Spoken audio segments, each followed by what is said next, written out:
mesmo sequer de eu começar a palavra dessa noite. Eu quero que você receba essa ilustração com temor de Deus. Que Deus vai ensinar algo para você essa noite. A Bíblia diz que o Senhor Jesus se revelando a João. No livro de Apocalipse, capítulo 3, no versículo 15, o Senhor Jesus diz a uma igreja: quem dera você fosse frio ou você fosse crente. Eu queria que todos olhassem para cá, desliga tudo agora, celular, pé, telefone, em nome de Jesus, porque eu tenho aprendido que para você ter algo de Deus, você tem que ter toda a sua atenção. Em nome de Jesus. E aí Jesus disse para esta igreja: quem dera você fosse frio, Apocalipse 3, quem dera você fosse quente, mas porque você é morno, eu vou te vomitar da minha boca. Porque nem todo que me diz Senhor, Senhor, entrará no reino de Deus. Eu me lembro com muita tristeza do que eu vou dizer para a igreja essa noite. Deus um dia me enviou a pregar uma palavra sobre exatamente esse tema. E quando acabou a pregação, o irmão chegou perto de mim, me abraçou, sorrindo, rindo, e disse: pastor, eu descobri que eu sou morno. Eu descobri que eu sou morno. Com alegria, com regozijo nada. Eu olhei assim, assustado, você é morno? Eu pensei comigo, pelo jeito que parece que vai continuar morno. Pode sentar aqui, amigos, vocês dois, em nome de Jesus. Quero a igreja pertinho. Queridos, precisamos entender e saber qual cadeira nós estamos assentados. Qual posição nós estamos diante de Deus. Para que Deus possa fazer na tua vida, através da tua vida.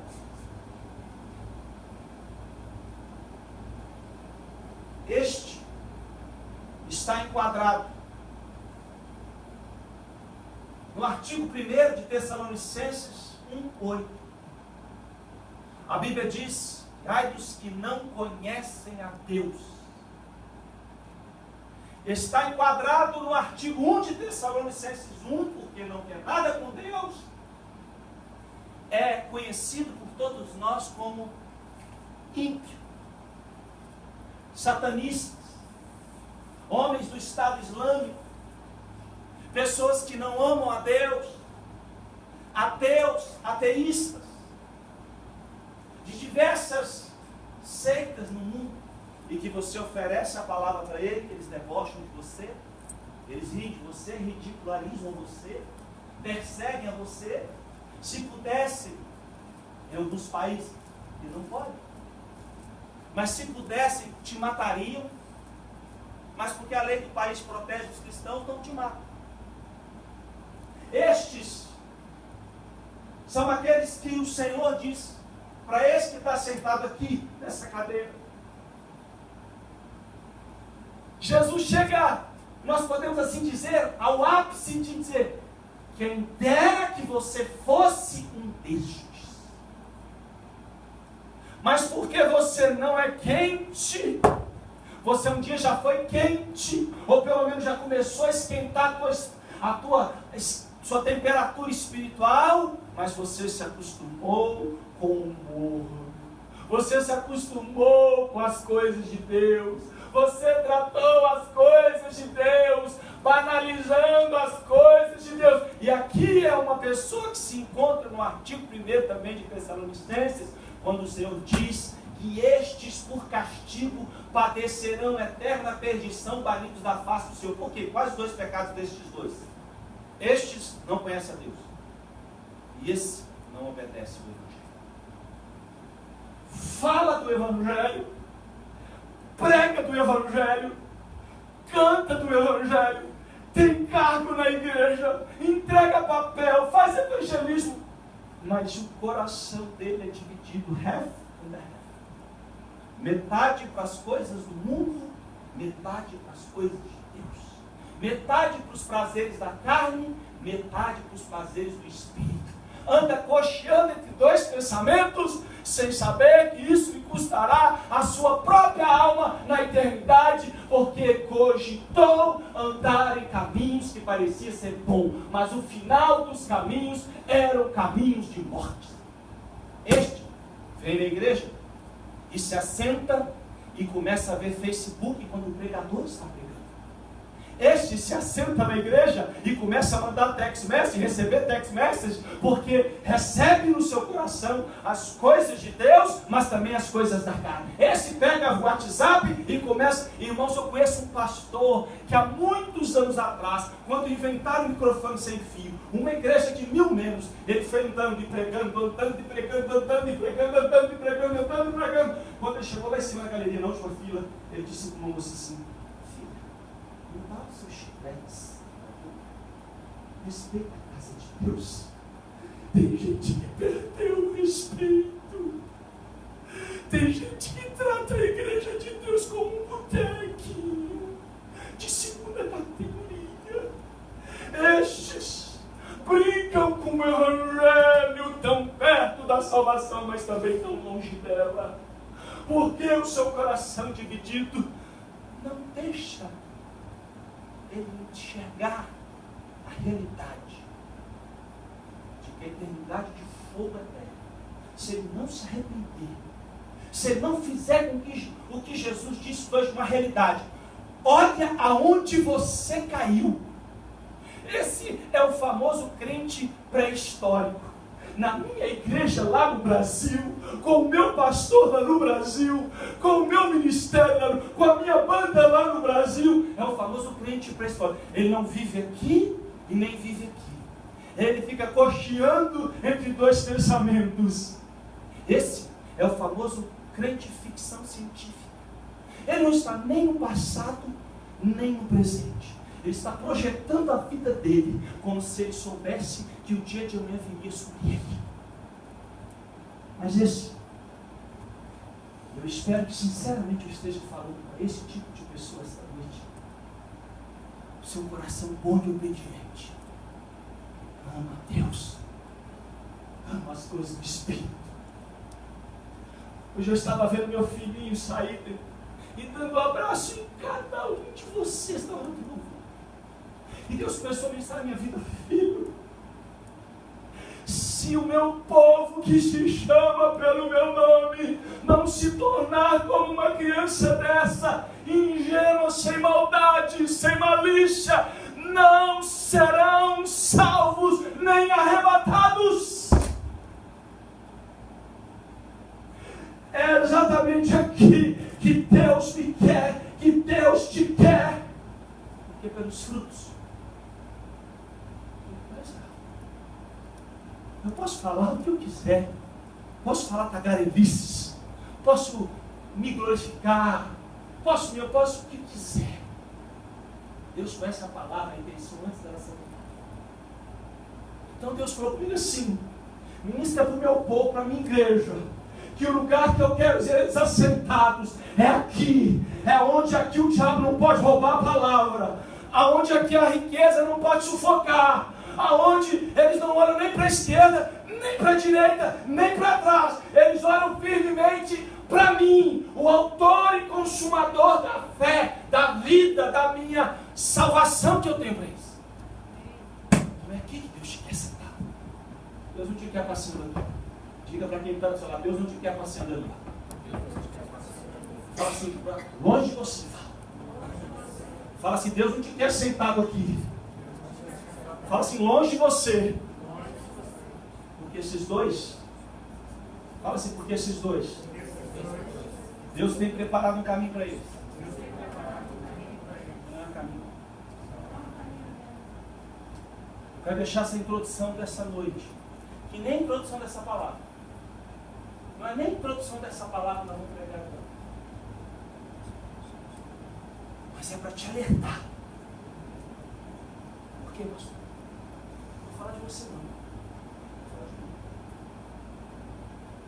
Eu já tive sentado aqui. E um dia, quando eu estava sentado aqui, Tiago, eu achei que eu era o melhor filho de Deus, filho. Nem filho de Deus eu era. Eu já tive assentado aqui. E esse lugar aqui, eu vou te falar uma coisa para te assustar, porque eu preciso te assustar com essa palavra. É um lugar muito bom para se estar. Quando você faz o que você quer. Você não precisa perder a sua vida. Você não precisa crucificar o teu velho homem. Você não precisa matar a tua carne. Você não precisa fazer morrer a tua natureza. Aqui você fala de Jesus também. Aqui você pensa em Jesus também. E Jesus disse: entrai pela porta estreita, pelo caminho apertado, porque eu vos digo que muitos entrarão na porta larga e num caminho que conduz à perdição eterna. Mas ele diz para você: esforça-te para você passar, querido. Tem que se esforçar, gente. Tem que matar um leão por dia, Felipe. Tem que matar o velho homem, Andressa. Tem que crucificar a carne, Alex. Tem que andar com quem é de Deus. Porque quem não é de Deus vai te levar para andar nesse caminho aqui que parece que é bom, mas o final é caminho de morte, querido. Nós estamos vivendo dias maus. Dia que a apostasia está aí.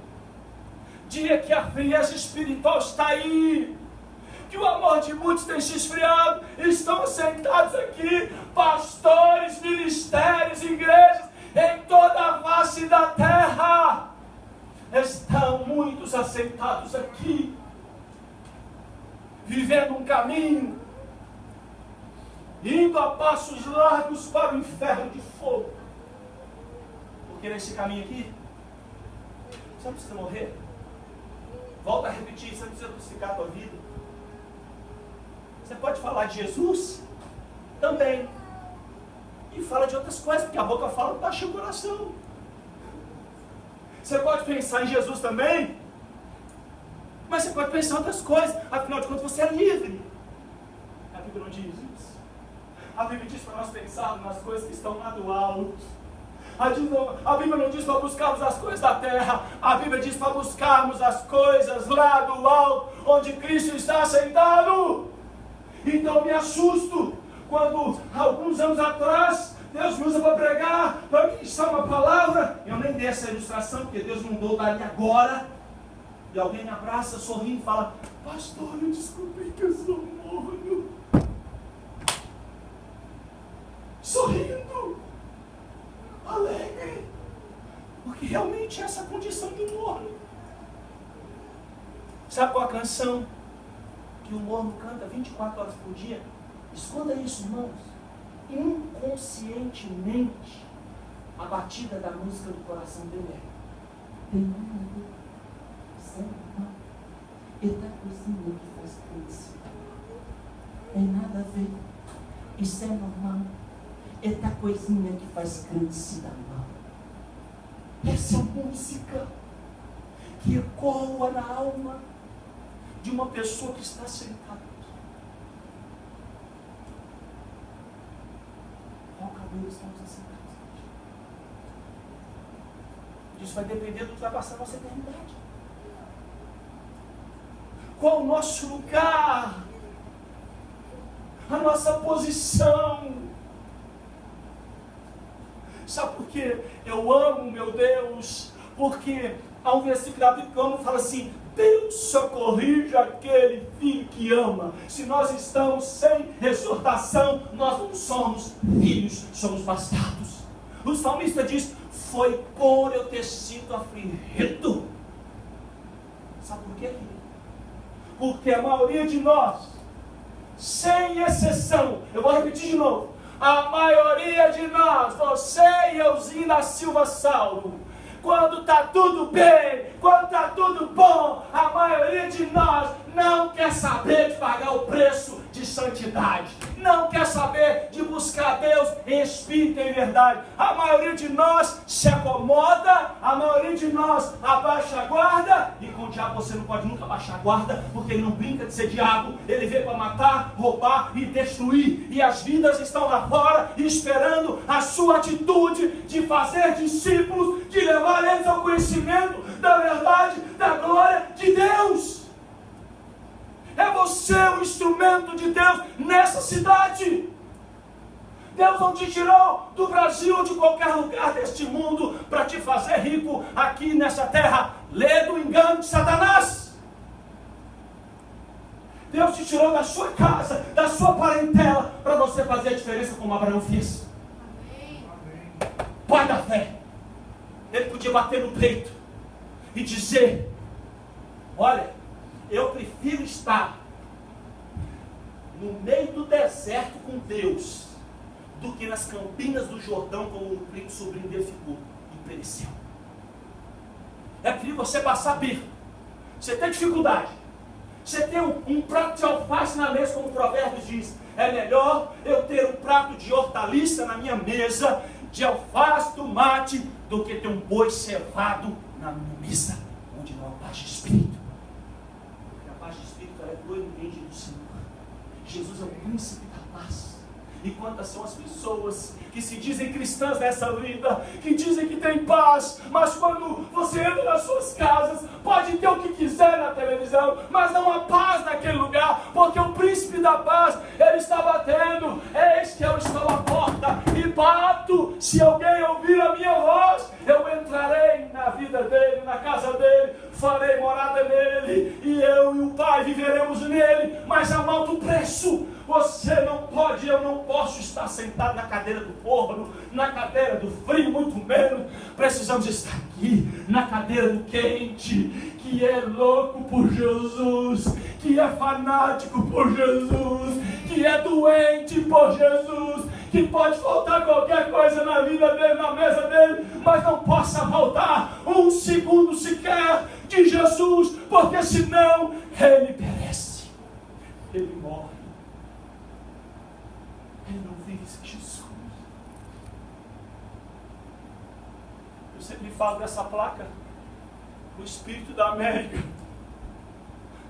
E tem, especialmente nos estados de Massachusetts, não é o Espírito de Deus, querido. Aliás, eu nem sei porque é que está com letra maiúscula, só porque está começando uma frase, porque tinha que estar letra minúscula. O Espírito da América, ele já matou milhões de pregadores, ele já esfriou milhares de igrejas, ele já sucumbiu vidas e vidas e vidas que estavam cheias de Deus, mas que trocaram a Deus pelos pratos de lentilha que Satanás ofereceu. É um part-time, é um overtime, é um sepultime, é um esfriar, é um capetar. E nós, eu fico maravilhado quando eu escuto o irmão dizer assim: pastor, eu não peguei aquele trabalho. Pastor, eu não vou pegar aquele trabalho. E por que, meu filho? Por que, meu irmão? Pastor, porque se eu pegar aquele trabalho vai me tirar da igreja, aquele trabalho vai me tirar do núcleo da família de Deus, aquele trabalho vai me levar para um caminho que Deus não me quer levar, ainda que paguem-me $50 a hora. E quando eu vejo irmãos que deixam de ganhar por causa do reino de Deus, por causa da igreja, porque se eu amo a igreja que eu vejo, eu amo o corpo daquele que eu não vejo, que é o cabeça da igreja, que é Jesus. Mas muitos não são. Não são. O que faz a diferença na sua vida se você é? Por que, pastor? Porque quando você é, você faz. Quando você é de Deus, você age. Quando você é de Deus, você fala. Quando você é de Deus, você prega. Você anuncia. Você paga o preço do discipulado verdadeiro cristão. Ele está aqui. Pergunta assim: pastor, por que Deus mandou só dar essa introdução? Nem é a introdução da pregação dessa noite. Pergunta para mim. Obrigado. Não adianta eu pregar para você ou para qualquer pessoa na face da terra se nós não entendermos a nossa posição que Deus tem. Você pode escutar o sermão mais ungido da tua vida. Você pode escutar o pastor, a pregadora, a missionária mais eloquente, cheia do Espírito Santo de Deus. É como a parábola do semeador. A mesma palavra foi pregada para 4 tipos de pessoas. Somente uma se salvou. Uma, o diabo veio, roubou a palavra para que ela fosse salva. Outro, escuta isso, gente. As perseguições por causa da palavra. Por quê? Porque a minha Bíblia, a tua Bíblia me garantem a certeza. E se eu e você quisermos viver piedosamente em Cristo Jesus, padeceremos perseguições. Aqui ninguém padece perseguição. Aqui é um vídeo, aqui se agrada o mundo, é a pregação politicamente correta. Se agrada a gregos e a troianos. É a pregação de megas igrejas, de 50 mil pessoas, de 100 mil pessoas, num auditório. Agora, aqui eu gosto de uma pessoa que se chamava Apóstolo Paulo. Aqui, só num lugar, durante 3 anos, 3 anos ele pregou, exortou de dia, de noite, chorando, para que aquelas vidas não se perdessem, para que aquelas vidas não se corrompessem, para que aquelas vidas não entrassem por um caminho que parecia ser bom, mas o final era caminho de morte. 3 anos, de dia e de noite. Agora, por que será que Paulo fez isso? Será que as coisas melhoraram, Alex? Não entendo.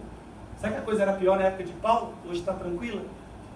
Hoje não tem versículo que provam que nós estamos vivendo dias maus, dias perigosos, dias terríveis. Ou como diz uma versão da Reina Valera, tiempos peligrosos. Esses são os dias que nós estamos vivendo. E se aquele povo estava together todo dia, tinha um propósito, tinha um porquê. Porque Deus não queria que eles se perdessem.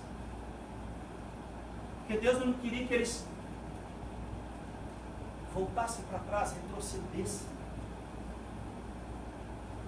Eu quero falar essa noite uma palavra que Deus falou tremendamente no meu coração.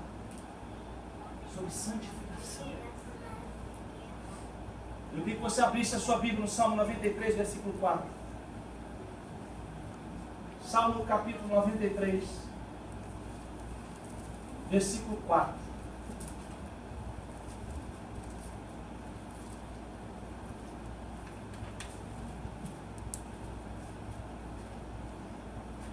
Todos acharam?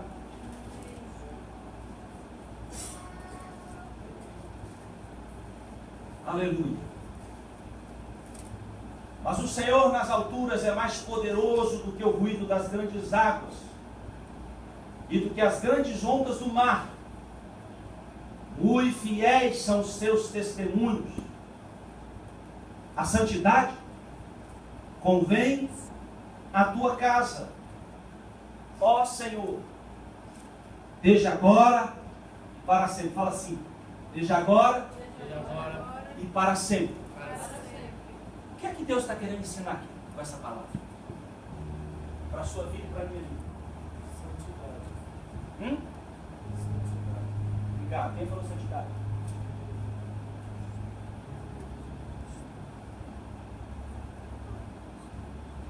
Quando nós estamos reunidos na presença do Senhor, quando nós estamos em casa, no trabalho, no carro, no banheiro, na frente do computador, com o telefone celular, você é a casa de Deus. Você é a morada de Deus. A Bíblia diz, viverei e habitarei neles, serei neles morada. Agora, a pergunta é, por que convém a santidade de Deus na casa de Deus? Sabe qual é a resposta para essa pergunta? 1 Pedro capítulo 4, 17. Abra a tua Bíblia. Não perde o que Deus vai fazer com você e falar com você essa noite. 1 Pedro capítulo 14, capítulo 4, desculpa, Obrigado, Jesus. Versículo 17.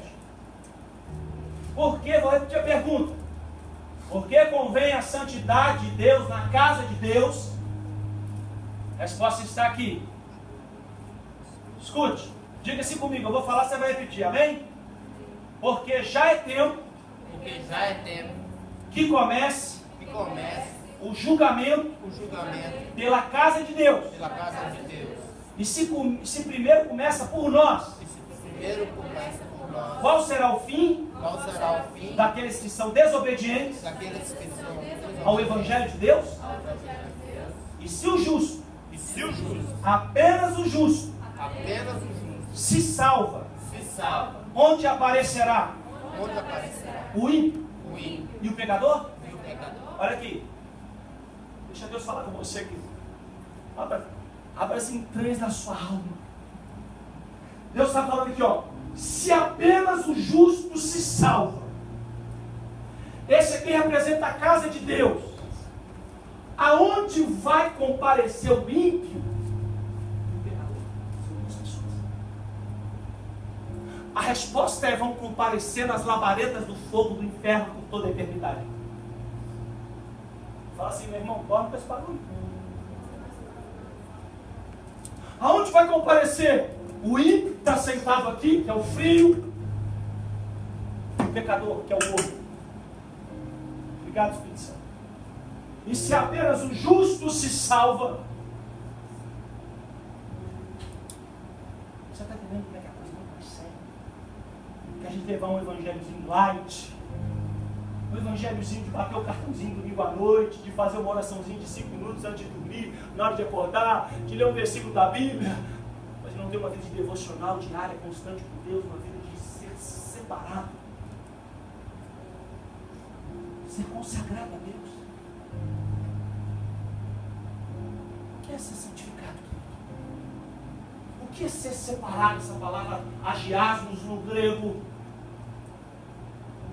significa que você é consagrado a Deus somente, mais ninguém. Irmão, tem gente que chega assim e fala assim: pastor, eu quero consagrar esse iPad. Pastor, eu quero consagrar isso a Deus. Pastor, eu quero consagrar meu filho a Deus. Pastor, eu quero consagrar aquilo para Deus, meu carro. Pô, se esquece que o mais importante é você ter a vida consagrada para Deus. Uma vida separada para Ele. Uma vida com compromisso à verdade, nada mais que a verdade, como o apóstolo Paulo dizia, senão pela verdade. Irmãos, quantos pararam no meio do caminho dessa caminhada estreita, apertada? Quantas vezes o diabo quis te parar, quis me parar, quis parar você?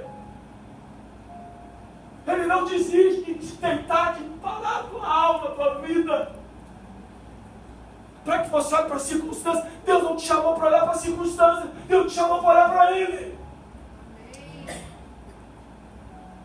Aí as pessoas param de ver o defeito e a trava que está no olho dela e começam a reparar no cisto do irmão. Começa a pôr defeito no pastor, no velho pastor, no primo, no tio, no irmão, na irmã. E a Bíblia diz que em relação a mim e para você, Tiago, a trave sempre vai estar no meu olho, o cisco não tem olho. Em relação de você para mim, a trave sempre vai estar no meu olho e o cisco no meu olho. Porque somos assim. Somos medidos na mesma altura. Grande só tem um. E um indigno de ser louvado.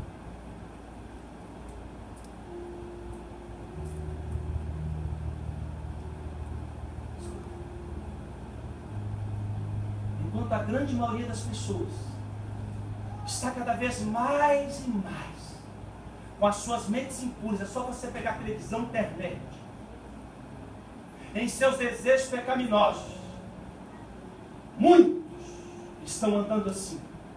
Poucos estão procurando levar uma vida de amor e santidade no seu coração, amando a Cristo e não amando a maldade e a vaidade. Poucos. Mas muitos andando Como Apocalipse 22, 11 diz. Aquele que é sujo, irmão, quem falou isso foi Jesus. Como é que diz? Suje-se cada vez mais. Aquele que é limpo, que é puro, purifique-se cada vez mais. A Bíblia diz assim: quem é injusto, faça injustiça ainda mais. Quem está sujo, suje-se ainda mais. Quem é justo, faça justiça ainda mais. E quem é santo, seja santificado ainda mais. Significa andar com vestes brancas. O pobre coitado do rei Salomão, em Eclesiastes 9, diz: em todo tempo que esses sejam alvos as tuas vestes, e nunca falte o azeite sobre a sua cabeça. Irmão, para ter a veste branca, não é para qualquer um. Você pode comprar uma camisa branca, uma calça branca, uma meia branca, mas uma veste espiritualmente falando branca é para poucos, irmãos. A primeira coisa que o filho pródigo estava aqui, ó, no mundão aqui, ó, largou a casa do pai, tudo foi para o mundo. A primeira coisa que o pai quando ele voltou: troca as vestes. Um anel de compromisso. Troca as sandálias dele. Tira as sandálias velhas, sujas, rotas, maculadas pelo pecado, e coloca as sandálias que vão levar ele para a minha presença. Vão andar, vão fazer ele andar na minha presença, vão fazer ele ser cheio da minha presença. Irmão, exatamente aonde Deus te quer, é nessa posição, porque o humilde, o abatido, que teme da sua palavra, Deus ama. Mas quem você acha que é bom? O soberbo. A Bíblia diz que Deus o conhece.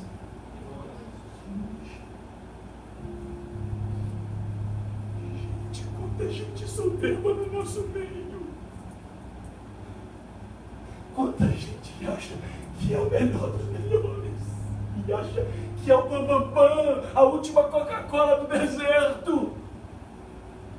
Eu sempre disse isso. Quanto mais perto eu estou de Deus, mais eu sinto e reconheço a minha miserabilidade, meu homem pecador que estou. Como Paulo dizia: miserável homem que sou, quem me livrará do corpo dessa morte? Paulo dizia: eu, não a igreja de Coríntios, o principal dos pecadores. Quanto mais longe eu estou de Deus, da sua graça, da sua revelação, mais eu tenho tempo para tirar em Deus e todo mundo. É a famosa síndrome de Adão e Eva. Ó Deus, a culpa é sua. Ó Deus, a culpa é dele. Ó Deus, a culpa é dela. Está entendendo a malícia que Satanás tem de milhares de anos enganando as pessoas, fazendo com que as pessoas não entendam que é melhor obedecer do que sofrer as consequências da desobediência a Deus e a sua palavra. Quantas vezes eu já disse essa frase para você, que Deus me deu há alguns anos atrás? Quantas pessoas estavam conosco que ouviram essa frase? E quantas vezes nós, mesmo assim, nós desobedecemos a Deus? Achando que vamos escapar, achando que podemos escapar. Enquanto a Bíblia diz que de Deus ninguém pode escapar. Porque os olhos de Deus passeiam sobre a face da terra, contemplando os maus e os bons, contemplando aqueles que têm compromisso com Ele, com a sua obra, com a sua seara. E Ele diz: quem põe a mão no arado, e põe a mão no arado e olha para trás, não é apto para o reino de Deus.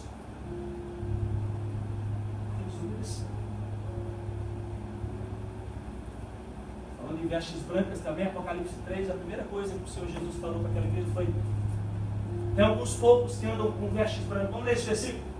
Apocalipse 3, versículo 4. Ele escreveu para a igreja de Sardes: mas tem também em Sardes algumas poucas pessoas que não contaminaram as suas vestes e comigo andaram de branco, porque são dignas disso. Olha só que coisa forte, gente.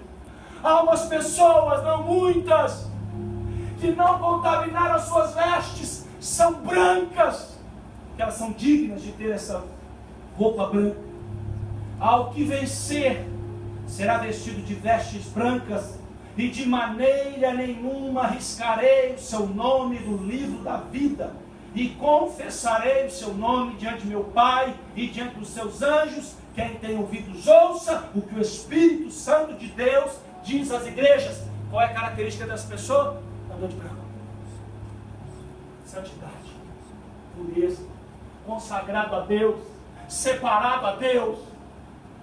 Gente, quantas pessoas vieram do Brasil, talvez você conheça alguma delas, que quando disseram: Senhor, me dá o meu visto, Senhor, abra a porta, para que quando eu chegar na América, eu venha ser o melhor obreiro da tua igreja, eu venha ganhar almas, eu vou sacudir o inferno, eu vou fazer para o teu reino. Chegaram aqui na América, compra um carrão, compra uma casona, e não entende que o dinheiro, ele tem essa fascinação de encantar as pessoas, de feitiçar. Jesus chamou o dinheiro de Senhor. Você não vai ver na Bíblia, de Gênesis a Apocalipse, Jesus chamando ninguém de Senhor. Mas o dinheiro ele chamou de Senhor. Ele reconheceu que o dinheiro para muitos é um Deus. Irmãos, dorme com esse dado que eu vou contar para você. Qual a diferença do filho daquele rico que chegou perto de Jesus e para Zaqueu?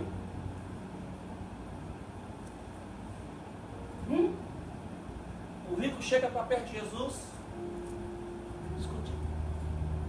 Jesus fala para ele assim: filho, falta uma coisa para você. Vai, vende tudo que você tem, dá para os pobres, depois você me segue. Por que Jesus não disse isso para Zaqueu? Já parou para pensar? Zaqueu era um rico de posses, de dinheiro. Zaqueu, ele não só era esse homem riquíssimo na sociedade, mas como ele era pior do que o outro. Se é que a gente pode dizer, se existe alguém pior do que o outro nessa terra. Porque o pecado nos encerra no mesmo nível. Pecadores. Por que Jesus não falou nada? Mas Zaqueu. Ó Zaqueu. Não, metade dos seus bens não, meu Zaqueu. Vende tudo e dá para os pobres. Sabe por quê? Porque na casa de Zaqueu houve salvação. E quando há salvação, uma das primeiras coisas que é quebrada na vida de um homem é o apego ao dinheiro. A avareza é a idolatria. Por isso, o Deus do jovem rico era o dinheiro. E Jesus falou: você precisa escolher quem você quer. Ele tinha até uma boa intenção, irmãos. Ele foi procurar quem podia. Como muitos hoje estão procurando, mas não se decidem. Tem um alto preço para se pagar. A estrada ela é apertada, poucos vão passar, não se engana não, gente. Jesus falou assim: esforça para você passar. Poucos querem ser santos nessa vida. Eu conheço uma história, eu quero contar para você. Essa história me faz lembrar de Ezequiel, do livro purificador de Ezequiel 47. Essa história me faz lembrar das águas do Espírito Santo que a gente canta. A gente precisa mergulhar nelas. Uma história verídica. Tinha um casal de mergulhadores, eu não sei se você sabe o que aconteceu naquele tsunami na Indonésia. Eles estavam mergulharam com um tanque de mergulho e foram para baixo, muitos metros. E um lugar que eles conheciam, que tinha muito peixe, eles olharam, de repente, não viram peixe nenhum. Eles não viram peixe nenhum. E algum tempo procurando peixe, o tempo acabou. E eles subiram, escreveram um livro sobre esse mergulho. Quando eles voltaram, eles viram o que nós presenciamos na televisão moderna. Milhares e milhares de pessoas que foram mortas e destruídas pelo tsunami. Quando eles mergulharam, a onda veio, destruiu tudo, arrebentou, matou quase todo mundo. Quando a onda voltou, eles ainda estavam lá embaixo, nas profundezas.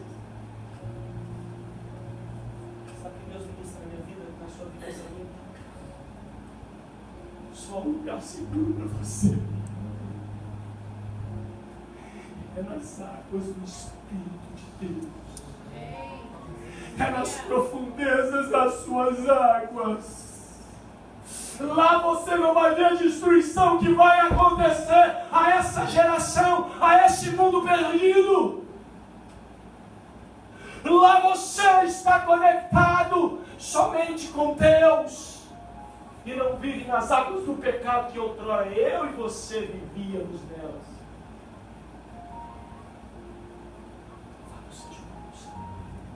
Vocês estão entendendo o que Deus está dizendo aqui essa noite?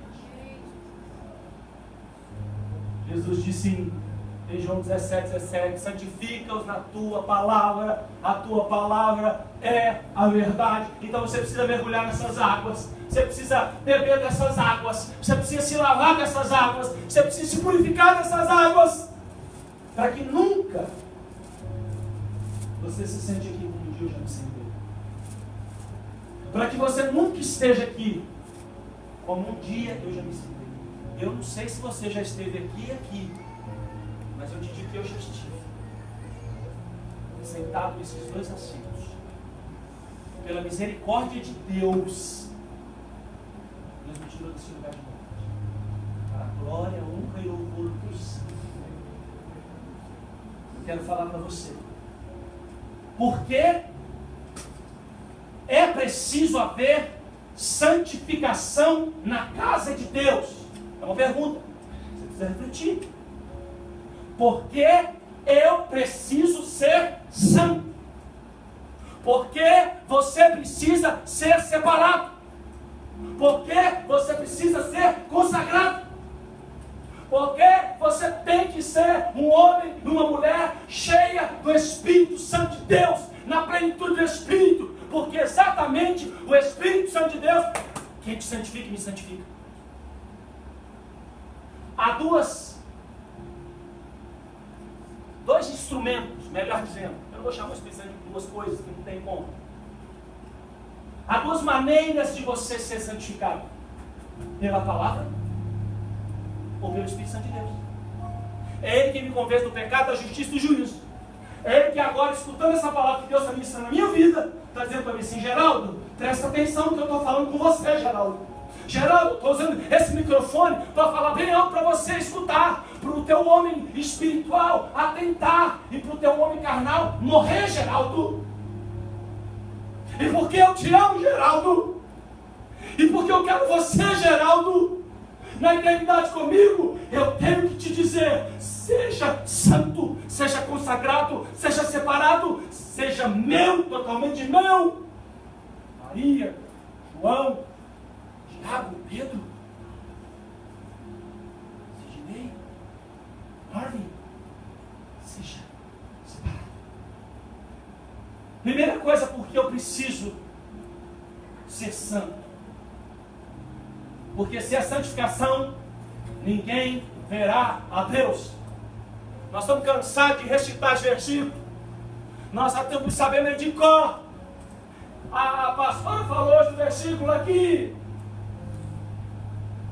Segui a paz com todos, o quê? Quanto? Fala, meu filho, eu quero ouvir sua voz. Fala, querido. Segui a paz com todos, e o quê?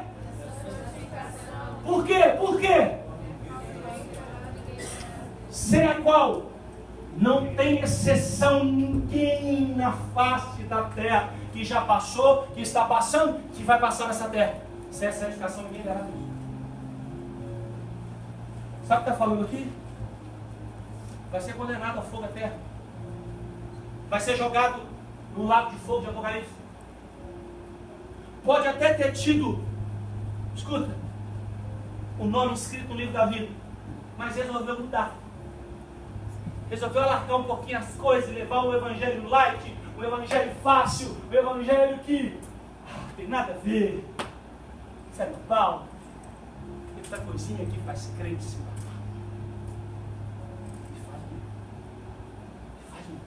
Já fez muito pastor, muita gente começou o evangelho aqui, gente, ó, terminou aqui. Muita gente que está começando aqui vai terminar aqui, porque não está tentando o que o Espírito Santo de Deus está dizendo.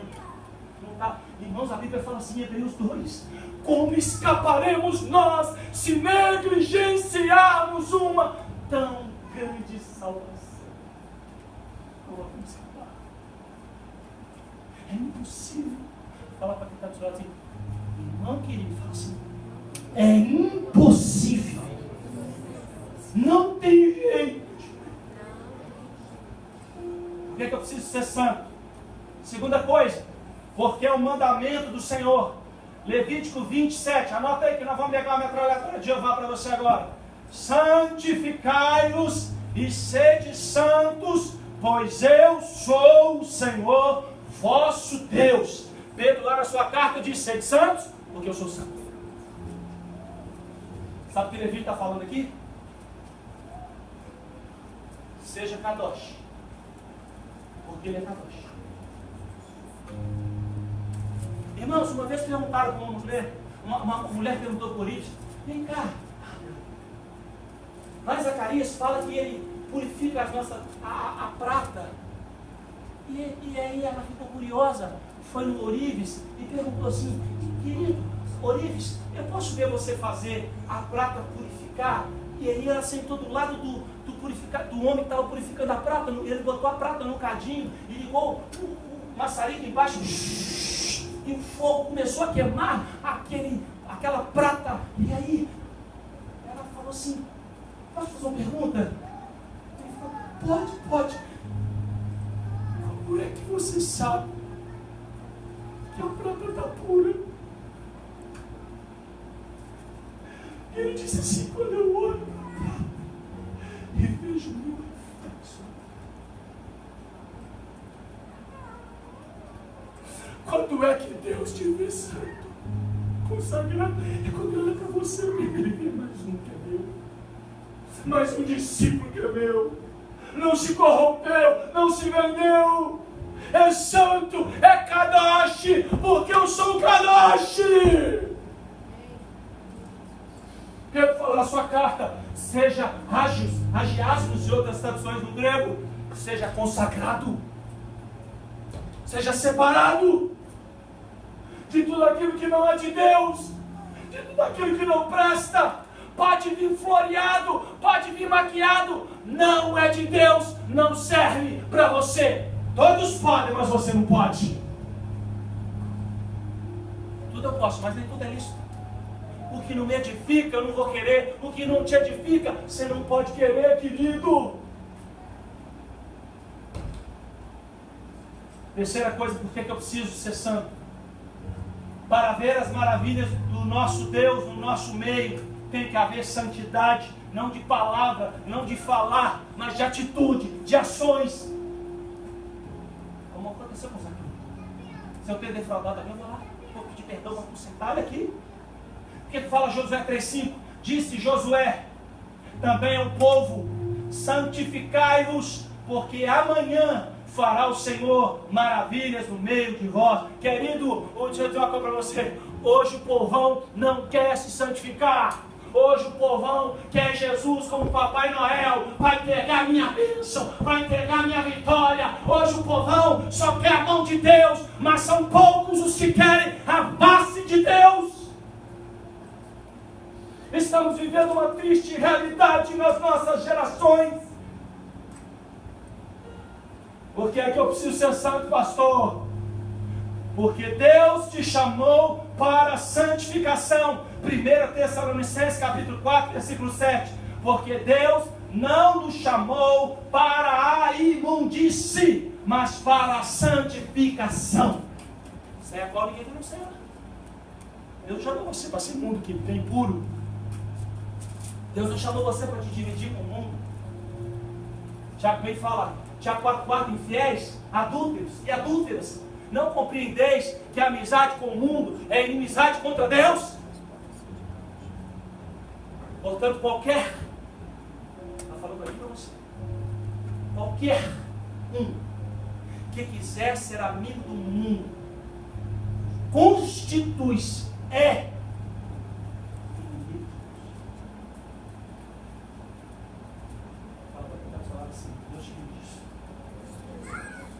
Deus te livre mesmo. Fala assim, seja amigo de Deus, meu. Seja amiga de Deus, meu irmão. Fala para quem está do seu lado. Porque você precisa ser santo, porque eu preciso ser santo. Porque antes de Deus ter criado o mundo, Ele nos via santos. Você sabe disso? Que Deus é esse? Que Ele ter criado o universo, as galáxias, as constelações, Ele já olhou para você.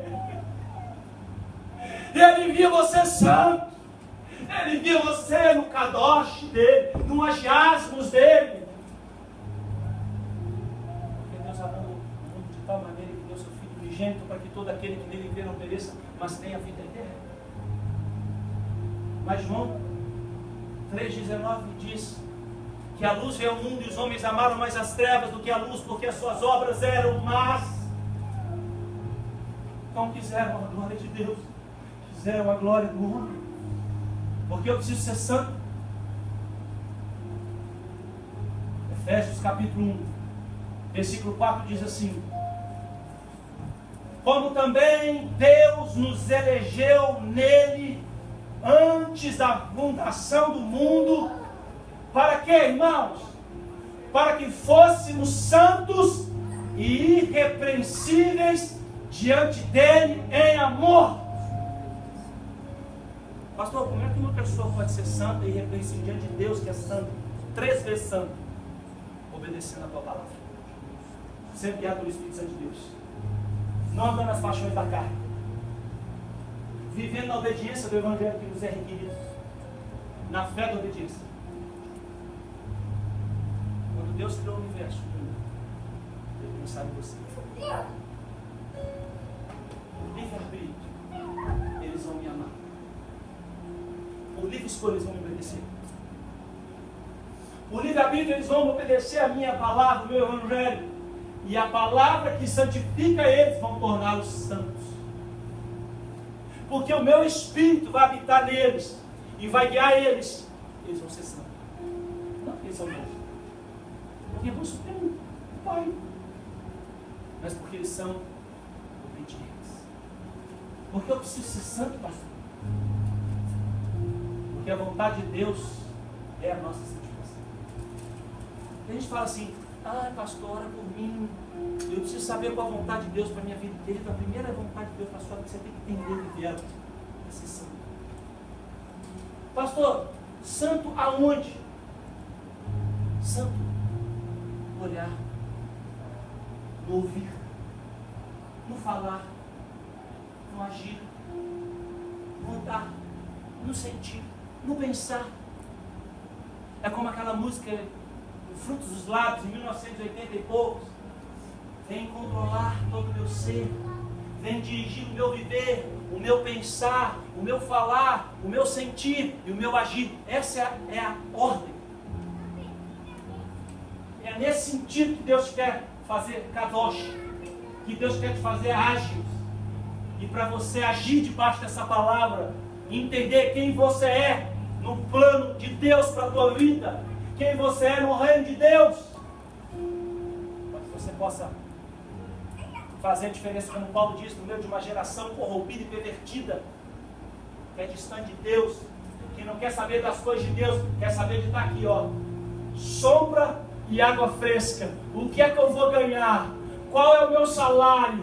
Qual é a minha posição? O meu nome vai estar lá, o meu outdoor vai estar com o meu nome, no jornal vai estar o meu nome, eu vou estar conseguindo isso, que eu quero aquilo. Quanto que vai entrar no meu caixa 2? Mas poucos irmãos. Eu espero que eu esteja falando com esses poucos essa noite. Entenderam o Evangelho da cruz.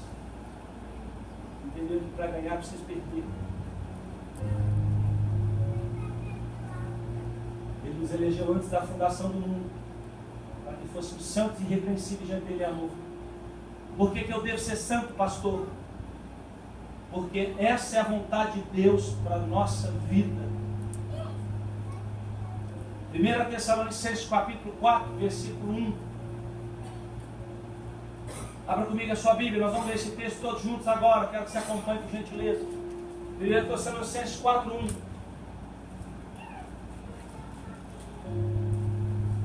Louvado seja o nome do Senhor.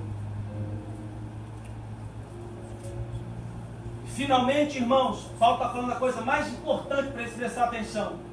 Finalmente, irmãos, nos rogamos e exortamos o Senhor Jesus, que assim como recebeste de nós, de que maneira convém andar e agradar a Deus, não é agradar a nós e andar do jeito que a gente quer, mas é a maneira que convém andar e agradar a Deus, assim andai, para que possais o quê? Progredir cada vez mais. É uma crescente. Porque vós bem sabeis que mandamento vos temos dado pelo Senhor Jesus. Porque esta é a vontade de Deus para a sua vida e para a minha vida, meu irmão. A vossa santificação. A minha santificação, a sua santificação. A nossa santificação. Que vos abstenhais da prostituição. E essa prostituição aqui é a nível físico e a nível espiritual. Que vos abstenhais da prostituição. Que cada um de vós saiba possuir o vosso vaso em santificação e honra, não na paixão da concupiscência da carne, como os gentios que não conhecem a Deus. Por isso, ninguém oprima ou engane a seu irmão em negócio algum, porque o Senhor é vingador de todas estas coisas, como também antes vos dissemos e testificamos. A coisa era tão séria que ele repetiu 2 vezes. Porque não nos chamou Deus para a imundície, mas para a santificação. Olha agora o que fala o versículo 8. Eu estou aqui ministrando para você. Deus está usando a minha vida. Eu estou sendo o oráculo de Deus para falar com você. E eu também estou sentado aqui ouvindo o que o Espírito Santo de Deus está falando comigo. Mas ai de mim, escuta bem o que diz o versículo 8. Portanto, quem despreza isso, não despreza ao homem, ao pastor Geraldo, ao apóstolo Paulo, mas sim despreza a Deus, que nos deu também o seu Espírito Santo. É o Espírito Santo que é o agente da santificação. Então quem despreza isso, essa palavra de santidade, não está desprezando a minha vida. Eu estou falando aqui, vamos supor, o João das Couves está aqui. Ele não está desprezando meu pastor Geraldo. Ele está desprezando a Deus, que está ensinando para ele ser santo, a tomar uma posição no reino de Deus, a sacudir a poeira do sapato, dizer: eu não quero nada com pecado, eu não quero nada com essa vida, eu não quero nada com esse mundo. O meu negócio não é Brasil nem América, o meu negócio é o céu. Eu sou cidadão do reino do céu, o meu nome está escrito no livro da vida, e é para lá que eu vou, é para o toda a eternidade, irmão. Nossa, você não escutou? Você não escutou, você está vindo na casa de Deus, aleluia.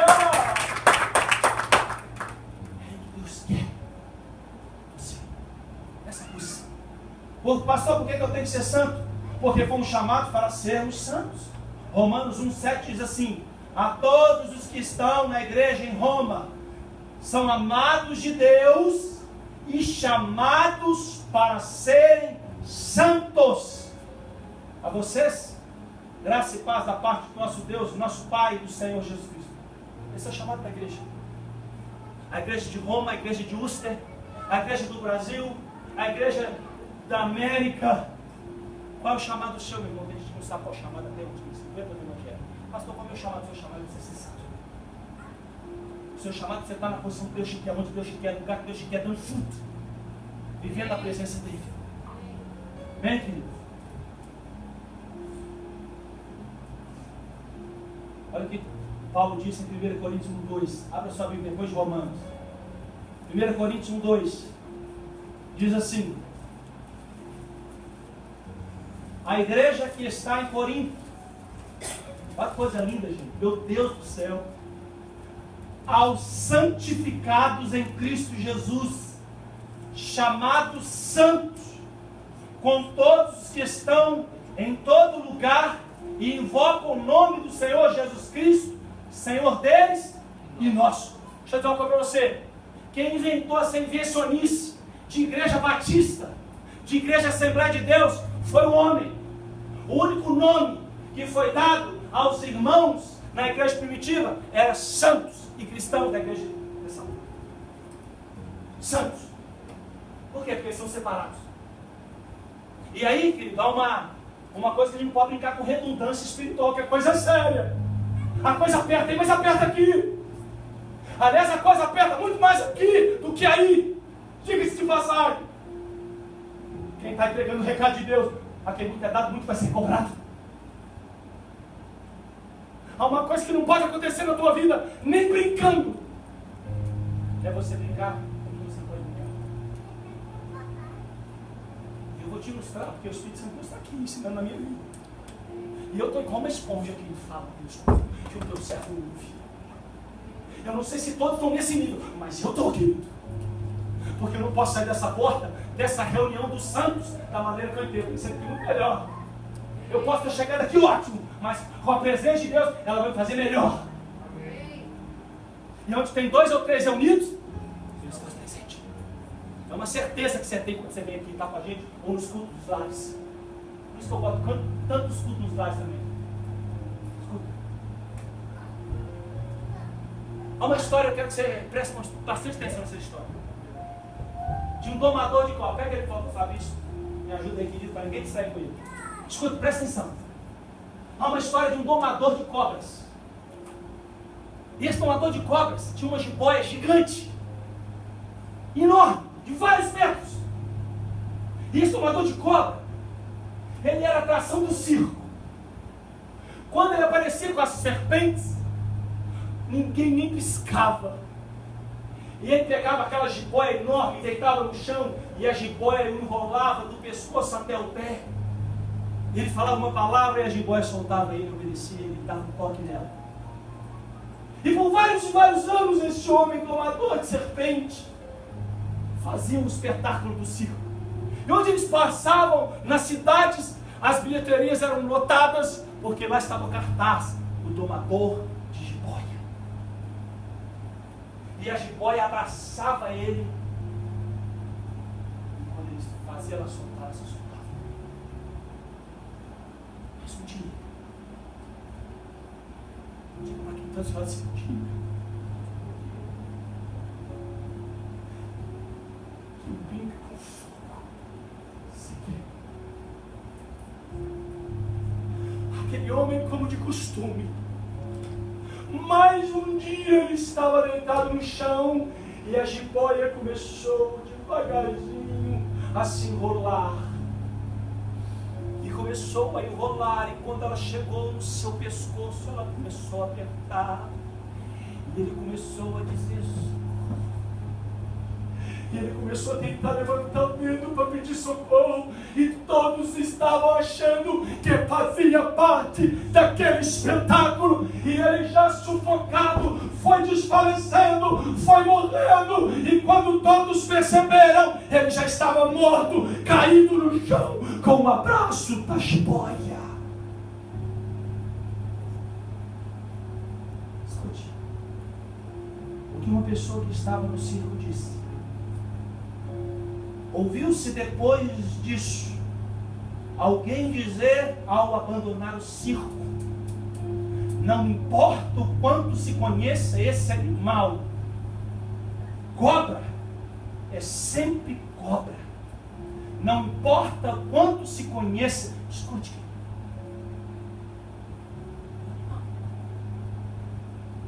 cobra é sempre cobra. Qual a moral dessa história para a minha vida, pastor, da sua vida? A serpente das serpentes, a serpente antiga que a Bíblia diz, Satanás, diabo, e ele não brinca de ser diabo. Ele veio para matar, roubar e destruir. Há uma história de um homem que fez um pacto com Satanás para que ele fosse milionário, como vários cantores de rock, como vários artistas de Hollywood fazem. Televisões, canais de televisões, diretores de novela fazem pactos com Satanás. E este homem fez um pacto de ser rico, Porque quem é dessa terra, o alvo é ser rico. Não é ser rico de Deus, é ser rico do dinheiro. Porque o Deus dele é Mamon, não é Deus Jeová. E ele disse para Satanás: Satanás, eu quero ficar rico. Satanás, eu vou te fazer rico. Mas tem uma coisa: quando você estiver na sua mansão, eu vou precisar apenas de um preguinho na parede da sua casa. E o rapaz falou: ok. Aquele ficou rico, milionário, multimilionário, empreendedor de milhares de coisas.